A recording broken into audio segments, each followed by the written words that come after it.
कहानी की शुरुआत आज से कई 100 साल बाद होती है, जब इंसानों ने धरती का इतना बुरा हाल कर दिया था कि अब वो रहने लायक नहीं बची थी और ये हिसाब लगाया गया था कि आने वाले 70 साल के अंदर धरती तबाह हो जाएगी। इसीलिए इंसानों ने आर्क 1 नाम की एक स्पेसशिप बनाई, जिसके अंदर कुछ लोगों को प्रॉक्सिमा बी नाम के एक दूसरे प्लेनेट पर भेजा जा रहा था। शुरुआत में तो ये मिशन बिल्कुल सही चला, लेकिन कुछ समय बाद शिप में कुछ गड़बड़ी आ गई, जिस वजह से एक लोहे का बीम नीचे पड़े एक पॉड पर गिर गया, जिसमें लेफ्टिनेंट शैरन नाम की एक महिला सो रही थी। और जैसे ही शैरन की आंख खुली तो उसने तुरंत ही हालात को समझते हुए अपने बाकी साथियों को उठाना शुरू कर दिया और साथ ही उसने इस हादसे के बारे में लेफ्टिनेंट स्पेंसर को बताया, जिसके बाद वो दोनों सभी लोगों को बाहर निकालने में लग गए। सभी लोग फटाफट अपने अपने हेलमेट्स पहन रहे थे कि तभी ब्रेंट नाम के एक आदमी ने देखा कि एक लोहे का बीम कैप्टन के पॉड के ऊपर पड़ा हुआ था, जिस वजह से उन्हें उठाना मुश्किल था और इसीलिए वो इस बीम को हटाने में लग गया। और जब शैरन की नजर उस पर पड़ी तो उसने सबसे पहले तो ब्रेंट को उसका हेलमेट पहनाया,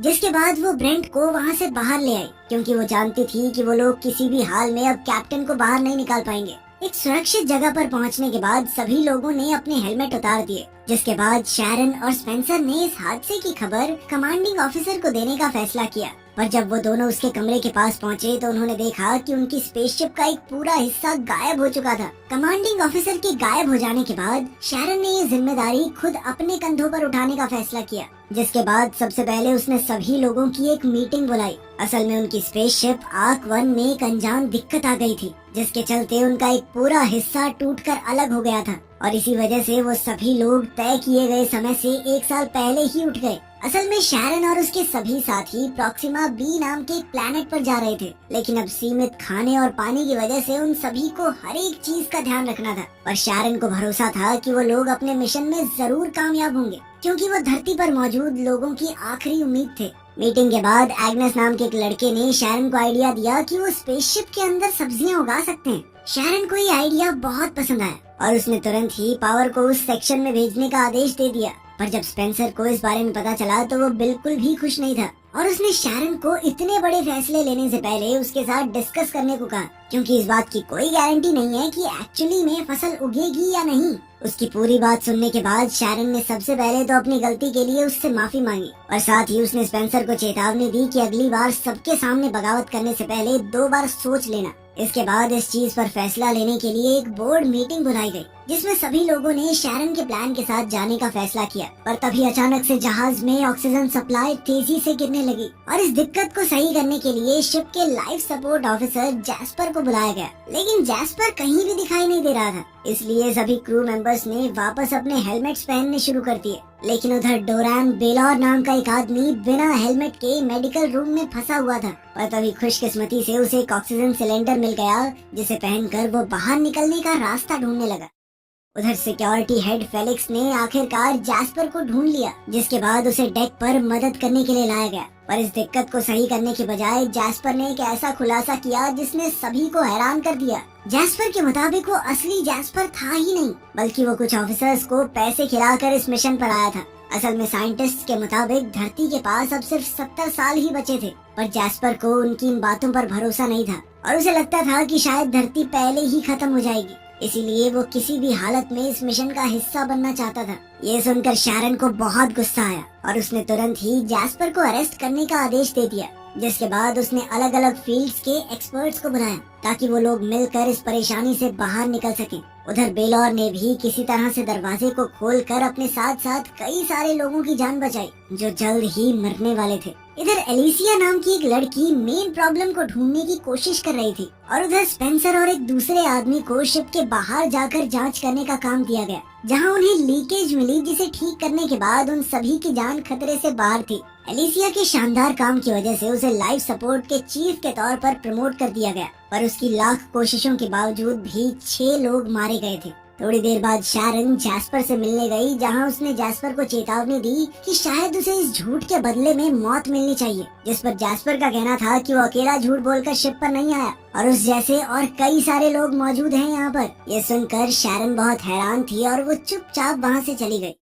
थोड़ी देर बाद जैस्पर की सजा तय करने के लिए एक मीटिंग बुलाई गई, जिसमें एक बार उसकी बात भी सुनने का फैसला लिया गया। पर जब वो लोग उससे मिलने पहुंचे तो उन्होंने देखा कि किसी ने जैस्पर का गला काटकर उसे पहले ही मार दिया था अगले दिन जब स्पेंसर और उसका साथी बाहर से शिप की मरम्मत कर रहे थे, तभी अचानक काफी सारा मलबा आकर उनसे टकरा गया, जिसमें स्पेंसर को तो सिर्फ थोड़ी चोट आई पर उसके साथी ने अपनी जान गंवा दी। इसके बाद जब स्पेंसर वापस आया तो उसे शिप में कई सारी शक भरी बातें सुनाई दे रही थी, जैसे उनका एक साल जल्दी उठना, कमांडिंग ऑफिसर का गायब होना और अब जैस्पर का कत्ल। थोड़ी देर बाद स्पेंसर ने डिपार्टमेंट हेड जेम्स के साथ शैरन के बारे में बात की कि कैसे शैरन ने उनके साथ ट्रेनिंग नहीं की थी और वो सीधा लॉन्च के दिन वहाँ आई थी, और अब कमांडिंग ऑफिसर के गायब होने के बाद कैसे उसने खुद को कैप्टन घोषित कर दिया। उधर सिक्योरिटी हेड फेलिक्स को जैस्पर के कत्ल की इन्वेस्टिगेशन के दौरान पता चला कि जैस्पर के कमरे में कौन गया और निकला, ये सारा रिकॉर्ड गायब था।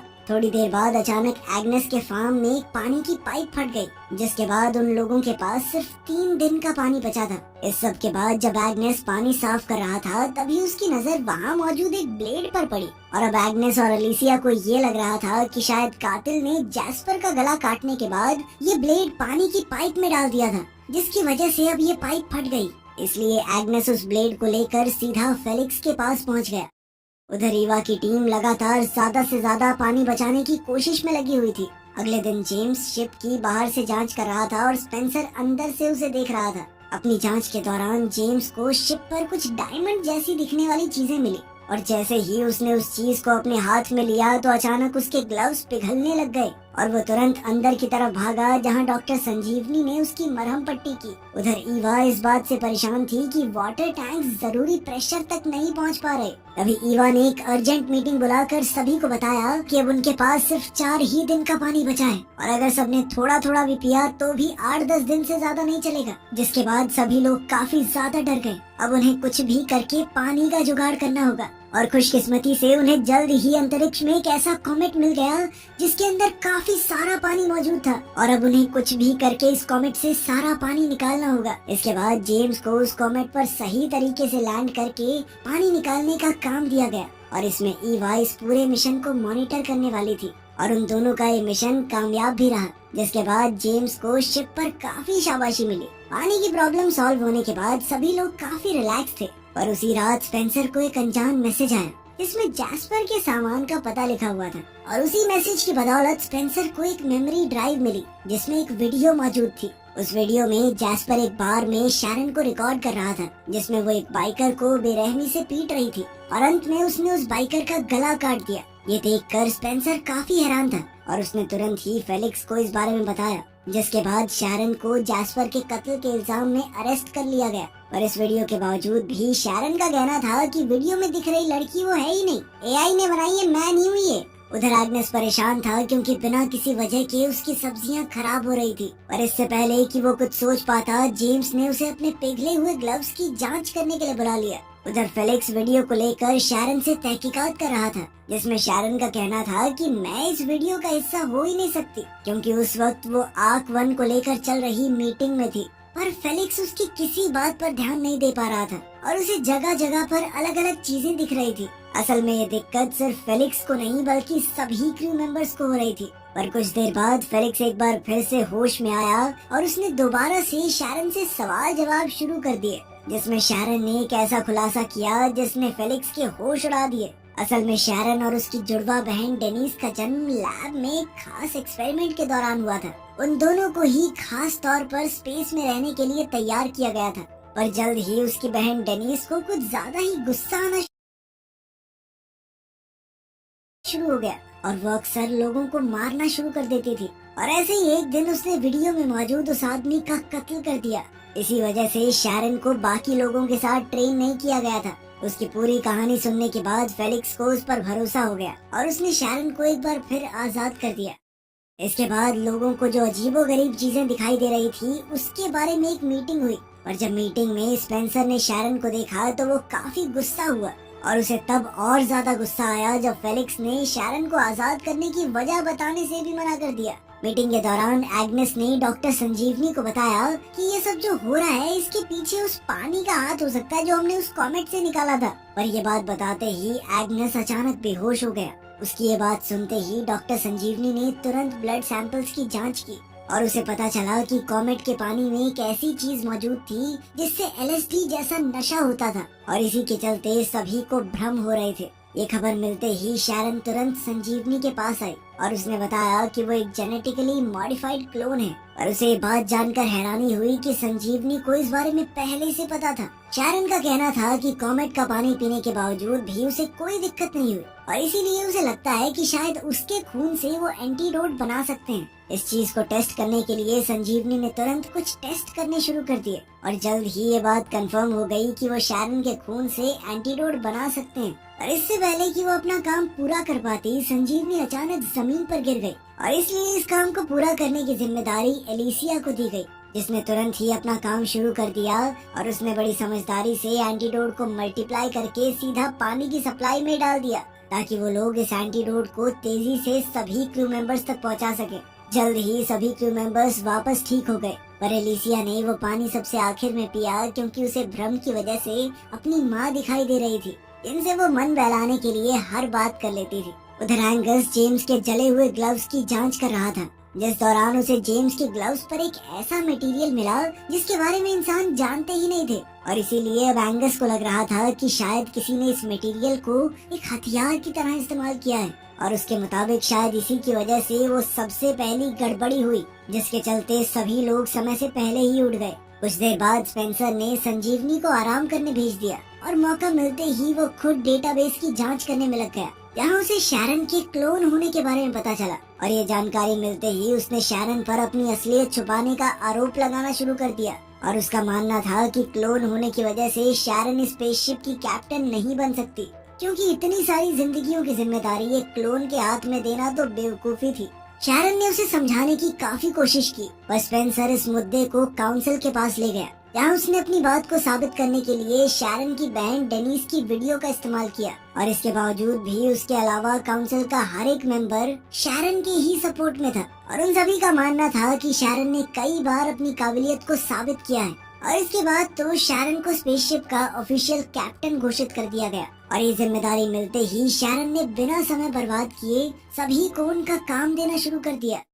उधर इंजन रूम में ईवा और उसका असिस्टेंट ग्रेगोर लगातार स्पेसशिप की स्पीड को बढ़ाने की कोशिश में लगे हुए थे। इसके लिए वो एक ओवर एक्टिव फ्यूल का इस्तेमाल कर रहे थे, जिस पर ग्रेगोर ने ईवा को फ्यूल की ओवरहीटिंग के बारे में सावधान भी किया और इसके बावजूद भी ईवा ने इसी रास्ते का इस्तेमाल करने का फैसला किया और ग्रेगोर को इंजन का ध्यान रखते हुए किसी भी इमरजेंसी में पास ही में मौजूद लीवर खींचने को कहा, जिसके बाद वो खुद किसी काम से बाहर चली गई। पर ईवा के इंजन रूम से निकलने के कुछ ही देर बाद अचानक फ्यूल ओवरहीटिंग की वजह से चारों तरफ रेडियो एक्टिव रेडिएशन फैल गई और ये सब इतनी तेज हुआ कि ग्रेगोर उस लीवर को खींचने से पहले ही रेडिएशन की चपेट में आ गया। कुछ देर बाद जेम्स का ध्यान स्पेसशिप की गिरती हुई रफ्तार पर पड़ा और जब उसने शैरन को ये बात बताई तो उन दोनों का ही शक फ्यूल टैंक ब्लास्ट की तरफ गया और अपने इस शक को दूर करने के लिए जब उन्होंने ग्रेगोर को कांटेक्ट करने की कोशिश की तो उन्हें सामने से कोई जवाब नहीं मिला, जिसके बाद उन्होंने ईवा को तुरंत इंजन रूम में जाने को कहा।